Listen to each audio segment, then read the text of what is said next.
À 21 ans, il a sauvé Dior, à 25 ans, il a révolutionné la mode et aujourd'hui sa maison est la plus populaire au monde. Voici l'histoire d'Yves Saint Laurent. Né en 1936 à Oran en Algérie, il rêve très tôt d'élégance et de couture. À 17 ans, il quitte tout pour Paris où son talent explose. En 1955, il rencontre Christian Dior qui le repère immédiatement et 2 ans plus tard, lorsque le grand couturier décède, il devient le directeur artistique de la maison à seulement 21 ans.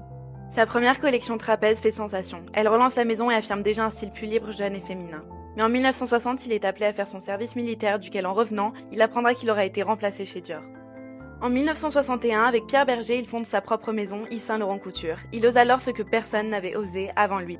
Le smoking pour femmes, la sahélienne ou encore le caban, il rend la mode à la fois plus actuelle et sensuelle. En 1966, il crée Saint Laurent Rive Gauche, la première ligne de prêt-à-porter d'un couturier. Il rend le luxe plus accessible tout en gardant l'exigence de la haute couture. Ses collections s'inspirent de l'art, mais aussi du monde. Quand il quitte la scène en 2002, il laisse derrière lui une empreinte immense, celle d'un créateur qui a fait entrer la mode dans la modernité. Aujourd'hui, selon le List Index du 3e trimestre 2025, Yves Saint Laurent est la marque la plus populaire au monde sous la création d'Anthony Vaccarello. C'est l'héritage d'un homme qui a voulu rendre le style éternel et qui est parvenu. Et parce que la mode c'est pas juste des vêtements, c'est la culture, de l'art et de la liberté. Abonne-toi pour la suite. Bisous!